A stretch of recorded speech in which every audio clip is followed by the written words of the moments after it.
नमस्कार दोस्तों, स्वागत है आपका हमारे YouTube चैनल उन्नत शिक्षा में। तो आज हम करने वाले हैं क्लास 12th का पॉलिटिकल साइंस का CBSE का सैम्पल पेपर।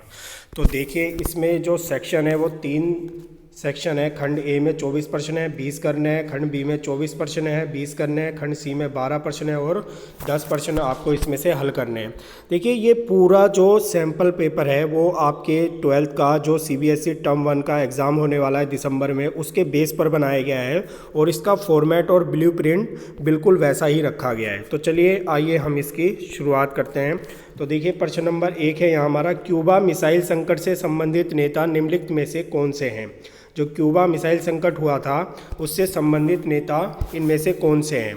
तो देखिए, इसका आंसर होगा हमारा क्रुश्चेव। गांधी जो है वो क्यूबा मिसाइल संकट से संबंधित नेता है। तो हमारा ऑप्शन इसका बी ऑप्शन हमारा सही हो जाएगा। अगले प्रश्न की तरफ चलते हैं। प्रश्न नंबर 2 है हमारा, मित्र राष्ट्रों और धुरी राष्ट्रों के बीच द्वितीय विश्व युद्ध समाप्त कब हुआ था। ठीक है, कौन से सन में जो है द्वितीय विश्व युद्ध समाप्त हुआ था। तो इसका सही आंसर है हमारा ऑप्शन डी, 1945 में मित्र राष्ट्रों और धुरी राष्ट्रों के बीच द्वितीय विश्व युद्ध समाप्त हुआ था। अगले प्रश्न की ओर चलते हैं। प्रश्न नंबर 3 है हमारा, नागासाकी पर गिराए गए बम का गुप्त नाम क्या था। नागासाकी पर जो बम गिराए गए उसका क्या नाम था। तो देखिए, उसका नाम था क्या, उसका नाम था फैटमैन। तो ऑप्शन ए हमारा इसका सही उत्तर हो जाएगा। प्रश्न नंबर 4 पे चलते हैं हमारा, नाटो की स्थापना डैश में हुई थी। कौन से सन में नाटो की स्थापना हुई थी। तो नाटो की स्थापना हुई थी हमारी 1949 में। ऑप्शन बी हमारा इसका सही उत्तर हो जाएगा। अगले प्रश्न की तरफ चलते हैं। प्रश्न नंबर 5 है हमारा, साम्यवादी खेमे के देशों को किस नाम से जाना जाता था। जो साम्यवादी खेमे के देश थे उनको किस नामों से जाना जाता था। दूसरी दुनिया, तीसरी दुनिया, उपरोक्त में से कोई नहीं, या फिर पहली दुनिया। तो देखिए, इसका सही आंसर है हमारा ऑप्शन ए, दूसरी दुनिया के नाम से साम्यवादी खेमे के देशों को जाना जाता था। प्रश्न नंबर 6 है हमारा, बोरिस येल्त्सिन के नेतृत्व में सोवियत संघ के 3 बड़े गणराज्यों रूस, यूक्रेन और बेलारूस ने सोवियत संघ की समाप्ति की घोषणा कब की। तो इसका आपको बताना है कि कौन से मंथ और कौन से ईयर में रूस, यूक्रेन और बेलारूस ने सोवियत संघ की समाप्ति की घोषणा की थी। तो देखिए, इसका सही आंसर है हमारा दिसंबर 1991 में इन्होंने जो है सोवियत संघ की समाप्ति की घोषणा करी थी। अगले प्रश्न की ओर चलते हैं। प्रश्न नंबर 7 है हमारा, सोवियत संघ ने अफगानिस्तान में किस वर्ष हस्तक्षेप किया था। जो सोवियत संघ था उसने अफगानिस्तान में कब हस्तक्षेप किया था। तो देखिए, इसका सही आंसर है हमारा ऑप्शन बी, 1979 में सोवियत संघ ने अफगानिस्तान में हस्तक्षेप किया था। अगले प्रश्न की ओर चलते हैं। अगला प्रश्न है हमारा प्रश्न नंबर 8, तजाकिस्तान कितने वर्षों तक गृह युद्ध की चपेट में रहा था। तजाकिस्तान जो है वो कितने वर्षों तक गृह युद्ध की चपेट में रहा। तो इसका सही आंसर है हमारा ऑप्शन डी, 10 वर्षों तक तजाकिस्तान जो है वो गृह युद्ध की चपेट में रहा था। अगले प्रश्न की ओर चलते हैं। प्रश्न नंबर 9 है हमारा, सोवियत संघ के विघटन के कारणों में से निम्नलिखित में से कौन सा कथन सही नहीं है। देखिए, यहाँ पे सोवियत संघ के विघटन के कुछ कारण दिए गए हैं और पूछा है कि कौन सा इनमें से सही नहीं है। तो देखिए, राजकीय आर्थिक संस्थाएं अंदरूनी रूप से कमज़ोर हो गई थी, कई वर्षों तक अर्थव्यवस्था अवरुद्ध रही, उपभोक्ता वस्तुओं की बड़ी कमी हो गई थी, अंतर्राष्ट्रीय संधि और करार समाप्त हो गए थे। तो देखिए, इसमें से राजनीतिक आर्थिक संस्थाएं अंदरूनी रूप से कमज़ोर हो गई थी, सही है। कई वर्षों तक अर्थव्यवस्था अवरुद्ध रही, ये भी सही है। उपभोक्ता वस्तुओं की कमी हो गई थी, ये भी सही है। लेकिन अंतर्राष्ट्रीय संधि और करार समाप्त हो गए थे, ये हमारा गलत है। तो नहीं पूछा है तो ऑप्शन डी हमारा सही उत्तर हो जाएगा। अगले प्रश्न की चलते हैं। प्रश्न नंबर 10 है हमारा, संयुक्त राष्ट्र संघ के कितने अंग हैं। जो संयुक्त राष्ट्र संघ है हमारा यूएनओ है, 24 अक्टूबर 1945 को इसकी स्थापना हुई थी। तो पूछा है इसके अंग जो है कितने हैं, 5, 7, 4 या फिर 6। तो देखिए, जो संयुक्त राष्ट्र संघ है उसके हमारे कितने अंग हैं, 6 अंग है। ऑप्शन बी हमारा इसका सही उत्तर हो जाएगा। अगले प्रश्न की ओर चलते हैं। अगला प्रश्न है हमारा प्रश्न नंबर 11, यूनेस्को का मुख्यालय कहाँ स्थित है। तो यूनेस्को का मुख्यालय यहाँ पर पूछा है हमारा कहाँ स्थित है। ये स्थित है पेरिस, फ्रांस के अंदर। तो ऑप्शन बी हमारा प्रश्न नंबर 11 का सही उत्तर हो जाएगा। प्रश्न नंबर 12 है हमारा, यूनिसेफ की स्थापना किसके द्वारा की गई थी। जो यूनिसेफ है उसकी स्थापना किसके द्वारा हुई थी। यूएसए, संयुक्त राष्ट्र सचिवालय, यूएसएसआर, संयुक्त राष्ट्र महासभा। तो देखिए, जो यूनिसेफ है उसकी जो स्थापना है वो हमारी संयुक्त राष्ट्र महासभा के द्वारा की गई थी। ऑप्शन बी हमारा इसका सही उत्तर हो जाएगा। अगले प्रश्न की ओर चलते हैं। ILO का मुख्यालय कहाँ स्थित है? ILO मतलब इंटरनेशनल लेबर ऑर्गेनाइजेशन, अंतर्राष्ट्रीय श्रम संगठन का जो मुख्यालय है वो हमारा कहाँ स्थित है? तो वो हमारा स्थित है जेनेवा, स्विट्जरलैंड में। ऑप्शन बी हमारा इसका सही उत्तर हो जाएगा। अगले प्रश्न की ओर चलते हैं। प्रश्न नंबर 14 है हमारा, स्वतंत्र राज्य बनने से पहले गुजरात और हरियाणा निम्नलिखित में से किन मूल राज्यों के अंग थे? देखिए, गुजरात और हरियाणा अब स्वतंत्र राज्य है, तो पूछा है जब ये स्वतंत्र नहीं थे तो ये किन राज्यों के अंग थे? तो देखिए ये जो है बम्बई और पंजाब के अंग थे। कौन कौन से? गुजरात और हरियाणा। गुजरात बम्बई का अंग था और हरियाणा पंजाब का अंग था स्वतंत्र होने से पहले। प्रश्न नंबर 15 देखिए, प्रश्न है हमारा, भारत में राष्ट्रीय निर्माण में कौन से तत्व बाधा डालते हैं? यानी किन की वजह से राष्ट्रीय निर्माण में रुकावटें आती हैं? निरक्षरता, जातिवाद, बेरोजगारी, उपरोक्त सभी। तो देखिए, राष्ट्रीय निर्माण में निरक्षरता भी बाधा है, जातिवाद भी बाधा है, बेरोजगारी भी बाधा है। तो ऑप्शन डी हमारा इसका सही उत्तर हो जाएगा, उपरोक्त सभी। प्रश्न नंबर 16 है हमारा, भारत के प्रथम चुनाव आयुक्त कौन थे? बताइए इसका सही आंसर क्या होगा? तो देखिए, भारत के प्रथम चुनाव आयुक्त कौन थे? सुकुमार सेन थे। अगले प्रश्न की ओर चलते हैं। प्रश्न नंबर 17 है हमारा, अमृता प्रीतम किस भाषा की कवियत्री थी? जो अमृता प्रीतम है, कवियत्री है, उसका पूछा है कि वो कौन सी भाषा की कवियत्री है? हिंदी की, मलयालम की, उर्दू की या फिर पंजाबी की? तो देखिए, अमृता प्रीतम जो है वो पंजाबी भाषा की कवियत्री है। ऑप्शन डी हमारा इसका सही उत्तर हो जाएगा। अगला प्रश्न है हमारा 18, झारखंड राज्य कब बनाया गया था? झारखंड जो राज्य है ये कब बना था? इसका ईयर आपसे पूछा गया है 2000, 2002, 2001 या फिर 2003। तो देखिए, जो झारखंड है वो बना था हमारा सन 2000 में। प्रश्न नंबर 19 है हमारा, योजना आयोग की स्थापना किस वर्ष हुई थी? योजना आयोग की स्थापना किस वर्ष हुई थी? देखिए, योजना आयोग के जो अध्यक्ष है वो कौन होते हैं? प्रधानमंत्री होते हैं। अब पूछा है इसकी स्थापना कब हुई थी? तो स्थापना हुई थी इसकी 1950 में। डी हमारा सही उत्तर हो जाएगा। अगले प्रश्न की तरफ चलते हैं। प्रथम पंचवर्षीय योजना में किस क्षेत्र पर अधिक जोर दिया गया था?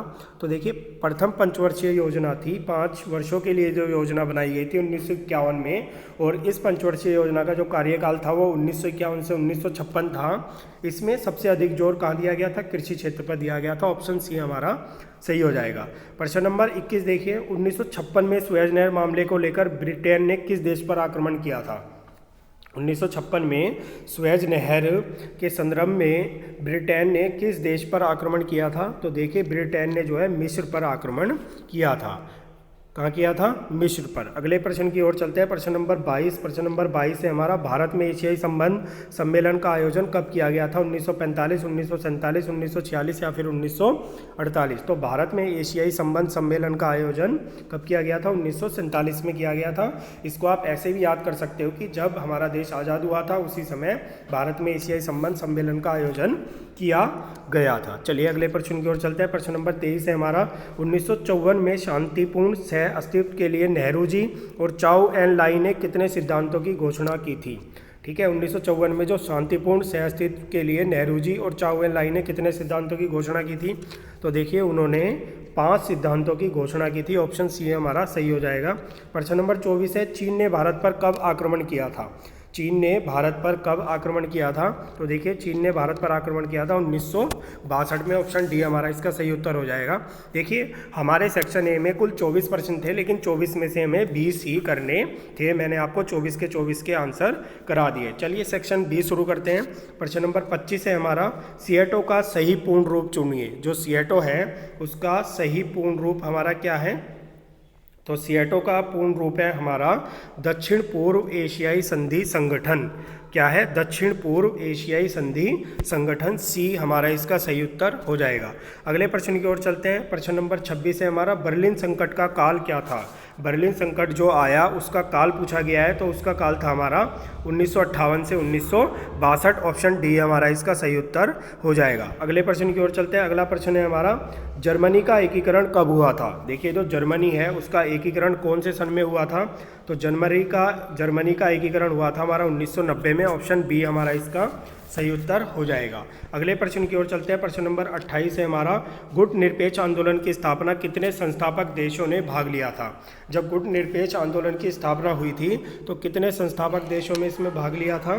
तो देखिए, इसमें लिया था 5 देशों ने भाग। ऑप्शन ए हमारा इसका सही उत्तर हो जाएगा। अगले प्रश्न की ओर चलते हैं। प्रश्न नंबर 29 है हमारा, सोवियत संघ के विघटन के बाद संयुक्त राष्ट्र सुरक्षा परिषद में डैश को उत्तराधिकारी बनाया गया। तो सोवियत संघ के विघटन के बाद संयुक्त राष्ट्र परिषद में डैश को उत्तराधिकारी बनाया गया था। किसको उत्तराधिकारी बनाया गया था? तो इसका सही आंसर है हमारा ऑप्शन सी, रूस को जो है सोवियत संघ के विघटन के बाद संयुक्त राष्ट्र सुरक्षा परिषद में उत्तराधिकारी बनाया गया था। अगले प्रश्न की ओर चलते हैं। अगला प्रश्न है हमारा प्रश्न नंबर 30, रूसी मुद्रा रूबल के मूल्य में नाटकीय गिरावट का कारण क्या था? रूसी मुद्रा जो रूबल थी उसके मूल्य में नाटकीय गिरावट का क्या कारण था? तो देखिए उसका कारण था हमारा क्या, बी, शॉक थेरेपी उसका कारण था। अगले प्रश्न की ओर चलते हैं। अगला प्रश्न है हमारा प्रश्न नंबर 31, सोवियत संघ पर 70 वर्षों तक शासन करने वाली निम्नलिखित में से कौन सी पार्टी थी? किस पार्टी ने सोवियत संघ पर जो है 70 वर्षों तक शासन किया था? तो देखिए इसका सही आंसर है हमारा ए, कम्युनिस्ट पार्टी ने जो है सोवियत संघ पर 70 वर्षों तक शासन किया था। अगले प्रश्न की ओर चलते हैं। प्रश्न नंबर 32 है हमारा, प्रथम खाड़ी युद्ध के दौरान हुए सैन्य अभियान को संयुक्त राष्ट्र ने क्या नाम दिया? तो पूछा है संयुक्त राष्ट्र ने जो है इसको क्या नाम दिया था जो सैन्य अभियान हुआ था प्रथम खाड़ी युद्ध के दौरान? तो देखिए इसको संयुक्त राष्ट्र संघ ने क्या नाम दिया था? Operation Desert Storm. क्या नाम दिया था इसे? Operation Desert storm. ए हमारा इसका सही उत्तर हो जाएगा। अगले प्रश्न की ओर चलते हैं। अंतर्राष्ट्रीय श्रम संगठन जिसका अभी हमने पढ़ा था ILO इसकी शॉर्ट फॉर्म है, इंटरनेशनल लेबर ऑर्गेनाइजेशन की स्थापना किस वर्ष में की गई थी? तो बताइए क्या इसका सही आंसर होगा? तो देखिए अंतर्राष्ट्रीय श्रम संगठन की स्थापना जो है 1919 में की गई थी। सी इसका सही आंसर होगा हमारा। नेक्स्ट हमारा अभिकथन वाला है। तो देखिए द्वितीय विश्व युद्ध ने विश्व में अशांति का माहौल पैदा किया था, कारण संयुक्त राष्ट्र संघ ने विश्व में शांति स्थापित करने में महत्वपूर्ण भूमिका निभाई थी। तो बताइए इसका कौन सा ऑप्शन हमारा सही होगा? तो देखिए इसका यह है कि द्वितीय विश्व युद्ध में विश्व में शांति का माहौल पैदा किया, सही है। संयुक्त राष्ट्र संघ ने विश्व में शांति पैदा करने में महत्वपूर्ण भूमिका निभाई, ये भी सही है। लेकिन जो अभिकथन और कारण दोनों सही है, लेकिन कारण अभिकथन की सही व्याख्या नहीं है। तो ऑप्शन बी हमारा इसका सही उत्तर होगा। अगले प्रश्न की ओर चलते हैं। प्रश्न नंबर 35 हमारा, संयुक्त राष्ट्र सुरक्षा परिषद में कुल 15 सदस्य देश हैं। संयुक्त राष्ट्र सुरक्षा परिषद में सभी सदस्यों को वीटो पावर प्राप्त है। तो बताइए इसमें से हमारा कौन सा सही होगा? तो देखिए संयुक्त राष्ट्र सुरक्षा परिषद में कुल 15 सदस्य हैं, ये हमारा सही है। लेकिन संयुक्त राष्ट्र सुरक्षा परिषद में सभी देशों को वीटो पावर प्राप्त है, ये हमारा क्या है? गलत है। ठीक है, तो अभिकथन हमारा क्या है? सही है, और लेकिन कारण हमारा क्या है? गलत है। तो ऑप्शन डी हमारा इसका सही उत्तर हो जाएगा। अगले प्रश्न की ओर चलते हैं। प्रश्न नंबर 36 है हमारा, निजाम ने सन 1947 के नवंबर में भारत के साथ डैश बहाल रखने का समझौता किया था। क्या बहाल रखने का समझौता किया गया था निजाम ने? तो यथास्थिति को बरकरार रखने का समझौता 1947 नवंबर में किया गया था। अगले प्रश्न की ओर चलते हैं। प्रश्न नंबर 37 है, अभिकथन है, महाराजा बोधचंद सिंह ने 1948 में मणिपुर में चुनाव कराए, कारण मणिपुर की रियासत में संवैधानिक राजतंत्र कायम हुआ था। ठीक है, संवैधानिक राजतंत्र कायम हुआ था। तो देखिए पहला हमारा महाराजा बोधचंद सिंह ने 1948 में मणिपुर में चुनाव कराए, सही है। मणिपुर की रियासत में संवैधानिक राजतंत्र कायम हुआ था, ये भी हमारा सही है। और चुनाव इसलिए ही हुआ था क्योंकि संवैधानिक राजतंत्र कायम हुआ था, इसलिए अभिकथन और कारण दोनों सही है, और कारण अभिकथन की सही व्याख्या करता है। ऑप्शन ए हमारा इसका सही उत्तर हो जाएगा। प्रश्न नंबर 38 की ओर चलते हैं। अभिकथन है, आंध्र प्रदेश के गठन के साथ ही देश के दूसरे हिस्सों में भी भाषा के आधार पर राज्यों के गठन का संघर्ष चल पड़ा, कारण सन 1956 में राज्य पुनर्गठन अधिनियम पास हुआ था। तो देखिए ये बात बिल्कुल सही है कि आंध्र प्रदेश के गठन के साथ ही दूसरे राज्यों में भी भाषा आधार पर राज्यों के गठन का चलन चल पड़ा। 1956 में राज्य पुनर्गठन अधिनियम पास हुआ था, ये दोनों सही है, परंतु इसकी व्याख्या नहीं है, इसलिए अभिकथन और कारण दोनों सही है, लेकिन अभिकथन की व्याख्या जो है नहीं है। बी हमारा इसका सही उत्तर हो जाएगा। प्रश्न नंबर 39 की ओर चलते हैं। अभिकथन है इसमें, विभाजन के दौरान बड़ी संख्या में मुस्लिम आबादी पाकिस्तान चली गई। विभाजन के बाद भारत में सिख, ईसाई, जैन, पारसी अल्पसंख्यक है। सिख, ईसाई, जैन, पारसी क्या है? अल्पसंख्यक हैं। तो देखिए विभाजन के दौरान बड़ी मुस्लिम आबादी पाकिस्तान में गई, सही है। विभाजन के बाद भारत में सिख, ईसाई, जैन, पारसी अल्पसंख्यक है, सही है। लेकिन दोनों का आपस में कोई संबंध नहीं है, इसलिए अभिकथन की सही व्याख्या नहीं है। अभिकथन कारण दोनों सही है, तो बी हमारा इसका सही उत्तर हो जाएगा। अगले प्रश्न की ओर चलते हैं। प्रश्न नंबर 40 है हमारा अभिकथन। औपनिवेशिक शासन के समय प्रांतों की सीमाएं प्रशासनिक सुविधा के लिहाज से तय की गई थी। प्रांतों की सीमा इस बात से भी तय की गई थी कि किसी रजवाड़े के अंतर्गत कितना इलाका शामिल है, किसी रजवाड़े के अंतर्गत कितना इलाका शामिल है।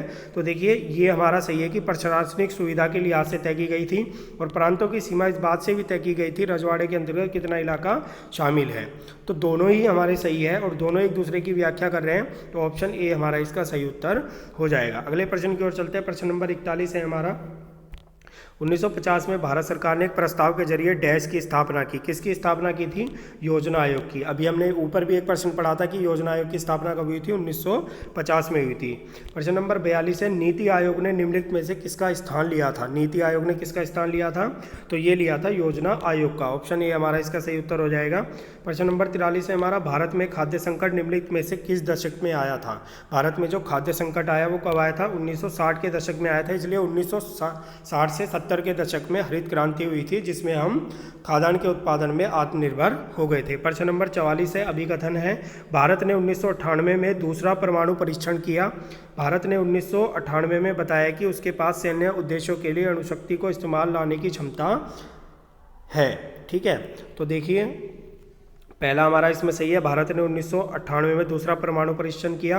1998 में बताया कि उसके पास सैन्य उद्देश्यों के लिए अणुशक्ति को इस्तेमाल करने की क्षमता है। तो दोनों ही हमारे सही है और एक दूसरे की व्याख्या है, तो ऑप्शन ए हमारा इसका सही उत्तर हो जाएगा। अगले की ओर चलते हैं। अब हमारा प्रश्न नंबर 45 है अभिकथन है हमारा। 1966 में भारत पाकिस्तान के मध्य ताशकंद समझौता हुआ था। ठीक है, नेक्स्ट है हमारा ताशकंद समझौते में सोवियत संघ ने मध्यस्थता निभाई थी। तो देखिए बिल्कुल सही है कि 1966 में भारत पाकिस्तान के बीच ताशकंद समझौता हुआ। ताशकंद समझौते ने सोवियत संघ ने महत्वपूर्ण भूमिका निभाई थी। तो अभिकथन और कारण दोनों ही हमारे सही है, तो ऑप्शन ए हमारा सही हो जाएगा कि कारण दोनों सही है और कारण अभिकथन की सही व्याख्या है। अगले प्रश्न की ओर चलते हैं। प्रश्न नंबर 46 है हमारा कि 1962 में भारत चीन युद्ध के समय रक्षा मंत्री कौन था? देखिए ऊपर हमने क्वेश्चन पढ़ा था कि भारत चीन युद्ध कब हुआ था? 1962 में हुआ था। पूछा है कि उस समय रक्षा मंत्री कौन था? तो रक्षा मंत्री थे उस समय वी के कृष्ण मेनन। ऑप्शन सी हमारा सही उत्तर हो जाएगा। प्रश्न नंबर 47 है। आज़ादी के बाद कुछ पार्टी अमेरिका के साथ विदेशी संबंध रखने के पक्षधर थी, इनमें प्रमुख थी। कौन सी पार्टी थी जो अमेरिका के साथ विदेशी संबंध रखने के लिए पक्षधर थी? तो देखिए ये थी हमारी भारतीय जनसंघ स्वतंत्र पार्टी। ऑप्शन ए हमारा इसका सही उत्तर हो जाएगा। प्रश्न नंबर 48 है हमारा। जुलाई 1972 को इंदिरा गांधी और जुल्फिकार अली भुट्टो के बीच कौन सा समझौता हुआ था? जुलाई 1972 को इंदिरा गांधी और जुल्फिकार अली भुट्टो के बीच शिमला समझौता हुआ था। ऑप्शन ए हमारा इसका सही उत्तर है। देखिए अब हमारा सेक्शन सी जो है वो शुरू हो गया है, जिसमें क्या है, नीचे दिए गए चित्र का अध्ययन कीजिए और प्रश्न का उत्तर दीजिए। बताइए तो चित्र क्या दर्शाता है? इसमें पूछा है चित्र हमारा क्या दर्शाता है। तो देखिए इसमें चित्र हमारा ये है और ये क्या दर्शा रहा है? ये दर्शा रहा है शीत युद्ध को लेकर यूएसए और चीन की मित्रता को चित्रित किया गया है। ठीक है, क्या किया गया है? शीत युद्ध को लेकर यूएसए और चीन की मित्रता को चित्रित किया गया है। ऑप्शन बी हमारा इसका सही उत्तर हो जाएगा। आगे चलते हैं। देखिए ये कुछ प्रश्न हैं जो कि दृष्टिबाधित लोगों के लिए हैं, क्योंकि वो चित्र नहीं देख सकते, इसलिए उनके लिए अलग से है कि वारसा संधि कब की गई थी। अब हमारे एग्जाम में सीबीएसई में ये क्वेश्चन नॉर्मल जो बच्चे हैं उनके लिए भी आ सकता है। तो वारसा संधि जो है वो कब की गई थी? वारसा संधि की गई थी 1955 में। ऑप्शन सी हमारा इसका सही उत्तर हो जाएगा। प्रश्न नंबर 50 है हमारा। नीचे दिए गए चित्र का अध्ययन कीजिए और प्रश्न का उत्तर दीजिए। यह चित्र किस नेता का है? जो चित्र आपको दिया गया है ये वाला, तो पूछा गया है ये चित्र जो है किस नेता का है? तो ये चित्र है मिखाइल गोर्बाचोव का। किसका है? मिखाइल गोर्बाचोव का। तो बी हमारा सही उत्तर हो जाएगा। अब देखिए ब्लाइंड लोग जो है चित्र नहीं दे सकते, तो उनके लिए अलग प्रश्न है, लेकिन हमारे लिए भी आ सकता है। 1917 की रूसी क्रांति के नायक कौन थे? 1917 की रूसी क्रांति के नायक कौन थे? तो ये थे व्लादिमीर लेनिन। तो ऑप्शन ए हमारा इसका सही उत्तर हो जाएगा। अब प्रश्न नंबर 51 में हमें नीचे दिए गए चित्र का अध्ययन कीजिए और प्रश्न का उत्तर दीजिए। यह चित्र किस अंतर्राष्ट्रीय संगठन का प्रतीक है? यह चित्र किसका प्रतीक है जो यहाँ पे आपको दिया गया है? तो देखिए यह चित्र जो है संयुक्त राष्ट्र संघ यूएनओ का प्रतीक है। सी इसका सही उत्तर हो जाएगा। अब दृष्टिबाधित के लिए क्या दिया है? संयुक्त राष्ट्र संघ चार्टर पर कितने देशों ने हस्ताक्षर किए थे? तो देखिए ये किए थे 51 देशों ने। ऑप्शन बी हमारा इसका सही उत्तर हो जाएगा। आगे चलते हैं। आगे आपको एक गद्यांश दिया है और गद्यांश के आधार पर प्रश्नों के उत्तर देने हैं। गद्यांश से गुटनिरपेक्ष आंदोलन के नेता के रूप में शीत युद्ध के दौरान भारत ने 2 स्तरों पर अपनी भूमिका निभाई। एक स्तर पर भारत ने सजग और सचेत रूप से अपने को दोनों महाशक्तियों की खेमे बंदी से अलग रखा। दूसरे, भारत ने औपनिवेशिक के चंगुल से मुक्त हुए नव स्वतंत्र देशों के महाशक्तियों के खेमे में जाने का पुरजोर विरोध किया। अब इसके आधार पर प्रश्न दिए गए हैं। पहला गुटनिरपेक्ष सम्मेलन कहाँ हुआ था? तो देखिए, पहला गुटनिरपेक्ष सम्मेलन जो है वो बेलग्रेड में हुआ था। ऑप्शन बी इसका सही उत्तर है। प्रश्न नंबर 53 है, शीत युद्ध काल में 2 महाशक्तियां कौन सी थी? शीत युद्ध काल में 2 महाशक्तियां थी, यूएसए और यूएसएसआर। ऑप्शन सी हमारा इसका सही उत्तर है। प्रश्न नंबर 54 है हमारा, पहला गुटनिरपेक्ष सम्मेलन कब हुआ था? तो पहला गुटनिरपेक्ष सम्मेलन जो है वो 1961 में हुआ था। बी हमारा इसका सही उत्तर है। 55 है हमारा, गुटनिरपेक्ष आंदोलन की स्थापना में भारत के किस नेता की भूमिका थी? जो गुटनिरपेक्ष आंदोलन की स्थापना हुई, भारत के किस नेता की इसमें भूमिका थी? तो नेहरू जी की इसमें भूमिका थी। आगे चलते हैं। आगे है हमारा, देखिए फिर से एक गद्यांश दिया गया है आपको। गद्यांश के आधार पर प्रश्नों के उत्तर पूछे हैं। तो केंद्र और राज्य स्तर पर नीति निर्माण के संबंध में केंद्र सरकार को आवश्यक और तकनीकी सलाह प्रदान करने के उद्देश्य 1 जनवरी 2015 को योजना आयोग के स्थान पर नीति आयोग का गठन किया गया था। भारत के प्रधानमंत्री नीति आयोग के पदेन अध्यक्ष हैं। वे नीति आयोग के उपाध्यक्ष की नियुक्ति करते हैं। नीति आयोग के पहले उपाध्यक्ष अरविंद पनगाड़िया है। तो पहला प्रश्न है, योजना आयोग की स्थापना कब हुई थी? 2 बार हम ऑलरेडी ये प्रश्न पढ़ चुके हैं, 1950 में। नेक्स्ट है हमारा, नीति आयोग का गठन कब किया गया था? नीति आयोग का गठन किया गया था 1 जनवरी 2015 को। अगला है, भारत का थिंक टैंक किसे कहा जाता है? तो देखिए, भारत का थिंक टैंक कहा जाता है नीति आयोग को। ऑप्शन बी हमारा इसका सही उत्तर है। प्रश्न नंबर 59 है, नीति आयोग के उपाध्यक्ष की नियुक्ति कौन करता है? प्रधानमंत्री करता है, क्योंकि प्रधानमंत्री ही नीति आयोग का अध्यक्ष होता है और अध्यक्ष उपाध्यक्ष की नीति उसकी नियुक्ति है वो करता है। नीति आयोग के पदेन अध्यक्ष कौन होते हैं? तो देखिए, जब योजना आयोग था तब भी उसके अध्यक्ष प्रधानमंत्री थे और नीति आयोग के अध्यक्ष भी प्रधानमंत्री है, क्योंकि नीति आयोग योजना आयोग के स्थान पर बनाया गया था। तो देखिए, हमने इसमें कुल 60 प्रश्न किए गए हैं और ये 60 प्रश्न बहुत इंपॉर्टेंट हैं। तो यदि आपको हमारा वीडियो अच्छा लगा हो तो वीडियो को लाइक कीजिए और आगे इसी तरह के प्रैक्टिस पेपर के लिए हमारे चैनल को सब्सक्राइब कीजिए।